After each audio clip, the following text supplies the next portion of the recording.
त्रिलोकपुरी विधानसभा के Subhash market area में जहां कांग्रेस के प्रत्याशी विजय कुमार जी आए हुए हैं। उन्होंने त्रिलोकपुरी विकास के लिए तमाम तरह के वादे किए। सबसे बहुत बड़े बड़े मुद्दे हैं, मैं अपने प्रेस रिपोर्टर भाई को बताऊंगा। सबसे बड़ी है बेरोजगारी, महंगाई।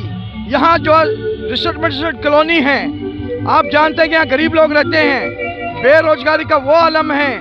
आज देख रहे हैं महंगाई का, प्याज का, सब्जी का वो जो भाव है। और आज मैं शुभ दिन पे, आज जो सुभाष चंद्र बोस जी की जन्म दिवस पर आज सुभाष मार्केट के जो एसोसिएशन ने मुझे बुलाया है, मैं इनका हार्दिक दिल से धन्यवाद करता हूँ। क्योंकि सुभाष चंद्र बोस जी एक महान देश के सपूत थे, जिन्होंने देश के लिए हमेशा आज़ादी की बात करी। उन्होंने कहा था, आप मुझे खून दो, मैं तुम्हें आज़ादी दूंगा। उन्होंने एक अपनी फौज बनाई थी। इसलिए आज के दिन सबसे बड़ा दिन है हमारे देश के लिए, क्योंकि सुभाष चंद्र बोस एक महान सपूत भारत के थे, जिन्होंने गरीबों के लिए, सभी के लिए, देशवासियों के लिए काम किया। आप कांग्रेस के प्रत्याशी हैं, त्रिलोकपुरी क्षेत्र के विकास के लिए आप क्या क्या काम करेंगे? मेरा पहला, अगर मुझे यहाँ की जनता ने मुझे आशीर्वाद दिया, मैं आपके माध्यम से बताना चाहूँगा। सबसे पहले बेरोजगारी और जो यहाँ शिक्षित का बड़ा अभाव है, उसको बच्चों को शिक्षा अच्छी देंगे। दूसरी बात, यहाँ पे काम करने के लिए बड़े बड़े यहाँ पे नाले खुले हुए हैं, उनको हमने बंद कराने हैं और अच्छे अच्छे होम रूम बनाने हैं। यहाँ माता बहन जो बुजुर्ग लोग हैं, विधवाएं, उनको पेंशन नहीं मिलती है। हमारी एक योजना है कि हर हम ब्लॉक के अंदर अपने कार्यकर्ता के साथ जाके उनके बुजुर्गों के, विधवाओं के, इनके पेंशन के फार्म भरेंगे। और जो महंगाई का भत्ता है, हमारी कांग्रेस ने जो कहा है, हम ज़्यादा से ज़्यादा काम करेंगे। जो 200% यूनिट की बात है, हमारी सरकार आती है दिल्ली के अंदर, हम 600 यूनिट देंगे। और आपके जो 2000 रुपये पेंशन है, जो 2500 कांग्रेस ने की थी, अब हम कांग्रेस की ओर से 5000 रुपये पेंशन होगी, जो अगर हमारी सरकार बनती है। त्रिलोकपुरी के जो पढ़ने वाले छात्र हैं, उनके लिए लाइब्रेरी का अभाव है। आप त्रिलोकपुरी क्षेत्र में कितनी लाइब्रेरियाँ बनाएंगे? देखिए, मैं आपको वादा करता हूँ कि शिक्षा पे मैंने कहा पहले मैं ध्यान दूंगा। और इसको जो लाइब्रेरी आपके द्वारा, आपसे बात करके और लोगों से, जनता से बात करके, जहाँ भी इसकी जरूरत पड़ेगी, जितने की भी जरूरत करेगी, मैं उसको ज़्यादा से ज़्यादा बनाऊंगा। त्रिलोकपुरी के अंदर जो बसें थी, पहले आती थी ज़्यादा, अब कम हो गई हैं 27 ब्लॉक तक के अंदर। इसके लिए आप क्या क्या करेंगे? देखिए, व्यवस्था के लिए त्रिलोकपुरी के अंदर हमें क्या है कि यहाँ गरीब लोग और मिडिल क्लास के लोग ज़्यादा रहते हैं, तो यहाँ ज़्यादा आवश्यकता है बसों की। हम उसके लिए बसों की ज़्यादा व्यवस्था कराएंगे और अच्छा ट्रांसपोर्ट के लिए एक हम अहम भूमिका निभाएंगे जब हम यहाँ के विधायक होंगे। क्योंकि हमारे जो यहाँ की जनता है, वो विधायक की अपनी जनता होती है। हम उसके लिए ज़्यादा से ज़्यादा बसें लगाएंगे। सुभाष मार्केट में बहुत धूमधाम से मनाया जा रहा है और सभी आए हुए मेहमानों का हम स्वागत करते हैं, वेलकम करते हैं।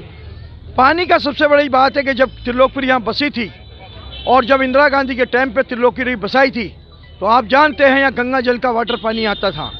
और आज जो माननीय मुख्यमंत्री जी कह रहे हैं कि हम फ्री का पानी देते हैं, जैसे आपने बताया, फ्री का पानी नहीं मिल रहा, फ्री का जहर मिल रहा है।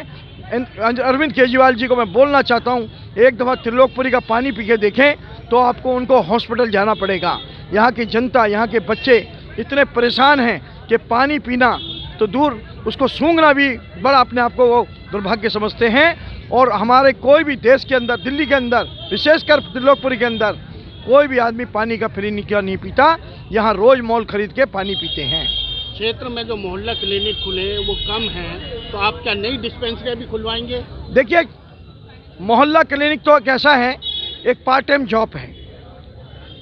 दिल्ली के अंदर सब सरकार कांग्रेस की थी, जो कांग्रेस ने डिस्पेंसरियाँ बनाई थी। डिस्पेंसरी का मतलब ये होता है कि हर एक इलाज का डॉक्टर उसके अंदर बैठता है, हर एक इलाज की बीमारी का दूर किया जाता है। और मोहल्ला क्लिनिक होता है, ये मोहल्ले के मतलब एक छोटी सी बात करता है कि एक डॉक्टर बिठा दो और वो टॉफ़ी देते रहो कि ये ले लो, ये ले लो। एक्सपायर डेट की दवाइयाँ मिल रही हैं, डॉक्टर कहता है, पर्ची बनाता है, उस हॉस्पिटल में जाते हो और आपका डिस्पेंसरी बनती है तो उसका इलाज वहीं हो जाता है। हम ज़्यादा से ज़्यादा डिस्पेंसरी बनवाएंगे। त्रिलोकपुरी के विकास में सबसे बड़ा युवाओं का बहुत योगदान है। अगर युवा हमारे साथ जुड़ता है तो कांग्रेस को कोई आने में रोक नहीं सकता। हम युवाओं ने ठाना है कांग्रेस को सत्ता में लाना है।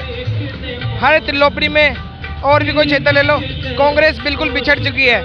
अब कांग्रेस को लाना है, कांग्रेस को जिताना है। अगर विजय कुमार जी आते हैं तो कांग्रेस में बहुत काम होगा, क्योंकि राष्ट्रीय सफाई कर्मचारी आयोग के वो भारत सरकार के मेंबर भी रह चुके हैं। उन्होंने इंडिया में काम करा, पूरे भारत में काम करा है। तो वो त्रिलोकपुरी उनके लिए क्या है, अशोकनगर क्या है, चिल्ला क्या है, मयूर विहार क्या है।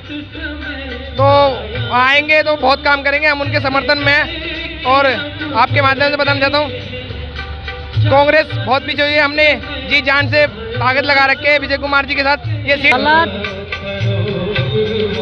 वैसे तो सही है, पर देखो इलेक्शन होएंगे, डिसाइड उनमें करे जाता है किसका डिसाइड, किसका मुकद्दर जागता है, किसका सोता है। और कोशिश तो सभी करते हैं अपनी पार्टी के, अपने कैंडिडेट को जिताने की। और जिताने का उद्देश्य होता है काम करवाने का, कि हम इसको जिताएंगे, ये हमारा विकास करेगा, काम करेगा, कुछ हमें इससे कोई फायदा काम का होगा। तो इस तरीके से सब अब अपने उसमें मेजोरिटी बनाने में एक दूसरे से मिलने में लगे रहते हैं जब तक इलेक्शन नहीं होंगे। और यही प्रचार यही होता रहेगा।